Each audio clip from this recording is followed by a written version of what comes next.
Bismillahirrahmanirrahim. Assalamualaikum warahmatullahi wabarakatuh. Anak-anak yang berbahagia, hari ini bertemu dengan saya Bapak Tova. Hari ini saya akan memberikan materi pelajaran geografi kelas 12 IPS pada materi kerjasama antar negara. Pada materi ini kita akan pelajari badan-badan kerjasama antar negara. Untuk badan kerjasama ini kita bagi menjadi dua. Yang pertama adalah badan kerjasama regional dan yang kedua adalah badan kerjasama multilateral. Untuk badan kerjasama regional ini merupakan kerjasama yang berada pada suatu wilayah atau kawasan tertentu. Kemudian untuk badan kerjasama multilateral itu badan kerjasama yang dilakukan oleh beberapa negara. Untuk badan kerjasama regional yang pertama ada ASEAN, yaitu Association of Southeast Asian Nations. ASEAN adalah organisasi yang bertujuan mengukuhkan kerjasama regional negara-negara Asia Tenggara. ASEAN berdiri di Bangkok, Thailand, dipelopori oleh 5 negara yaitu Indonesia, Malaysia, Filipina, Thailand, dan Singapura. Tujuannya adalah untuk mensejahterakan perekonomian negara di Asia Tenggara. Kemudian yang kedua adalah AFTA, singkatannya adalah ASEAN Free Trade Area. AFTA atau Kawasan Perdagangan Bebas ASEAN adalah forum kerjasama antar negara ASEAN yang bertujuan menciptakan wilayah perdagangan bebas di seluruh kawasan ASEAN. Konsep yang dilakukan adalah penghapusan atau penurunan tarif perdagangan barang sehingga mampu menurunkan biaya ekonomi. Kemudian yang ketiga ada APEC, yaitu Asia Pacific Economic Cooperation. APEC merupakan forum kerjasama negara di kawasan Asia Pasifik untuk meningkatkan pertumbuhan ekonomi, perdagangan, dan investasi antar sesama negara anggota. Yang keempat ada EU atau European Union, Europa Union, ya. European Union atau Uni Eropa merupakan organisasi kerjasama regional di bidang ekonomi dan politik negara Eropa. Anggota Uni Eropa berjumlah 27 negara. Kerjasama yang dilakukan dalam ekonomi sangat luas yang meliputi kebijakan perpajakan, perindustrian, pertanian, dan politik. Kemudian yang kelima ada EFTA, yaitu European Free Trade Area. EFTA didirikan pada tahun 1959 sebagai lembaga kerja ekonomi antar negara-negara Eropa yang tidak termasuk MEE. Kemudian yang keenam ada ADB, yaitu Asian Development Bank. ADB atau Bank Pembangunan Asia didirikan pada tanggal 19 Desember 1966 di Manila, Filipina.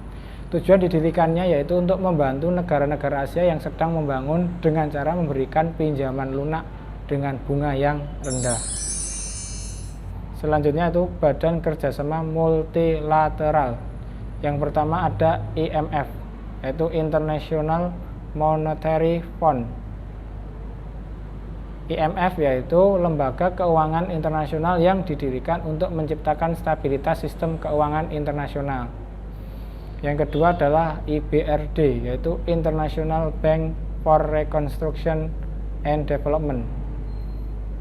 IBRD merupakan organisasi pemberi kredit kepada negara-negara anggota untuk tujuan pembangunan. Kemudian yang ketiga adalah WTO, yaitu World Trade Organization. WTO ini merupakan organisasi perdagangan dunia atau ini nama lainnya adalah Organisasi Perdagangan Dunia, yaitu organisasi internasional yang bertugas untuk menata dan memfasilitasi lalu lintas perdagangan antar negara serta mengatasi perselisihan perdagangan antar negara. Selanjutnya ada FAO, yaitu Food and Agricultural Organization.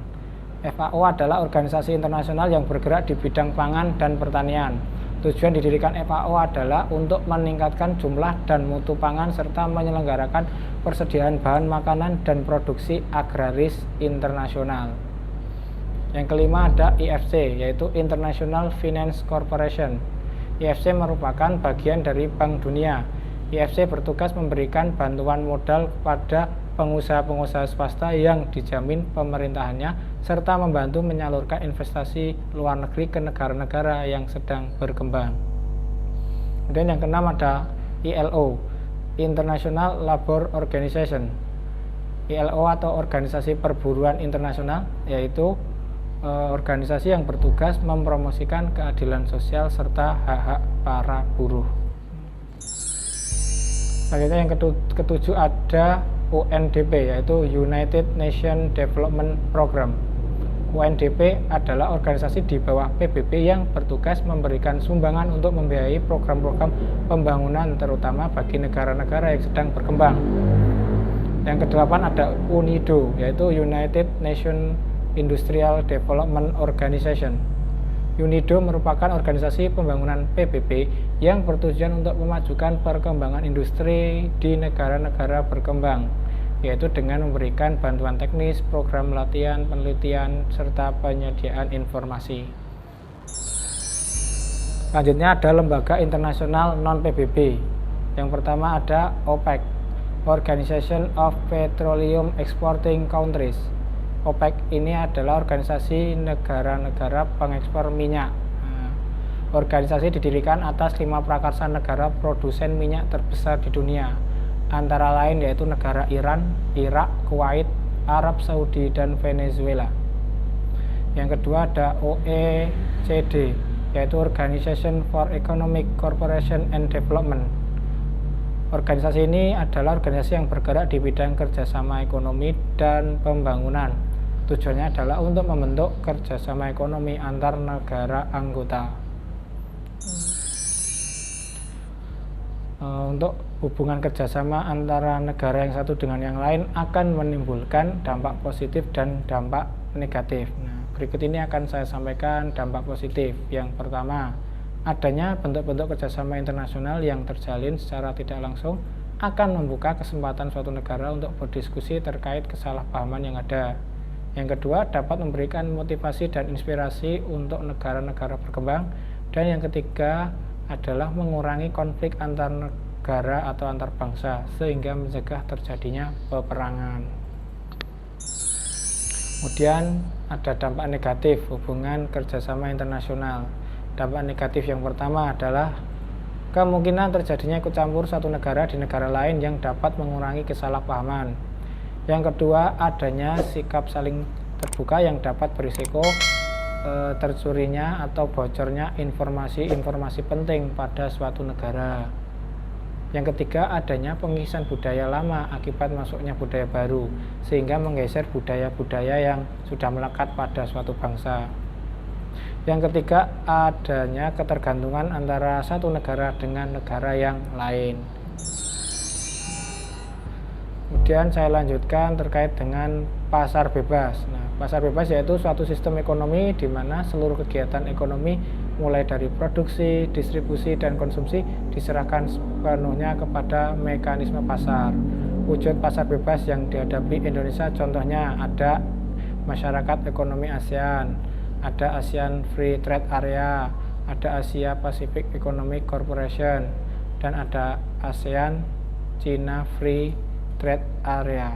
Nah, itu adalah pasar bebas yang dihadapi oleh masyarakat Indonesia. Kemudian ada dampak positif pasar bebas bagi Indonesia. Yang pertama, meningkatnya produksi dalam negeri. Yang kedua, menghilangkan hambatan dalam perdagangan. Yang ketiga, meningkatkan jumlah pendapatan anggaran melalui ekspor. Yang keempat, menambah devisa negara melalui impor. Yang kelima, meningkatkan lapangan pekerjaan. Dan yang keenam, meningkatkan kemajuan iptek. Kemudian dampak negatif pasar bebas yang pertama, produk dalam negeri kalah saing. Yang kedua, meningkatnya eksploitasi sumber daya alam untuk produksi. Yang ketiga, menimbulkan ketergantungan dengan negara maju. Yang keempat, jika kalah saing akan menimbulkan pengangguran. Langkah-langkah antisipasi dampak pasar bebas. Yang pertama, melakukan seleksi produk untuk melindungi industri nasional. Yang kedua, memperbaiki kebijakan ekonomi untuk menghadapi perdagangan bebas. Yang ketiga, memberikan kemudahan dalam bentuk pendanaan dengan cara kredit usaha bunga rendah. Yang keempat, mengaktifkan rambu-rambu non-tarif seperti pemberlakuan standar nasional Indonesia. Yang kelima, memberikan edukasi kepada masyarakat agar tetap bangga menggunakan produk dalam negeri dan berupaya meningkatkan kualitas produk tersebut. Yang keenam, melakukan seleksi produk untuk melindungi produk nasional. Yang ketujuh, pengetatan dan pemeriksaan barang masuk di pelabuhan dari negara lain. Sekian materi yang bisa saya sampaikan. Saya ucapkan terima kasih atas perhatiannya. Semoga bermanfaat. Wassalamualaikum warahmatullahi wabarakatuh.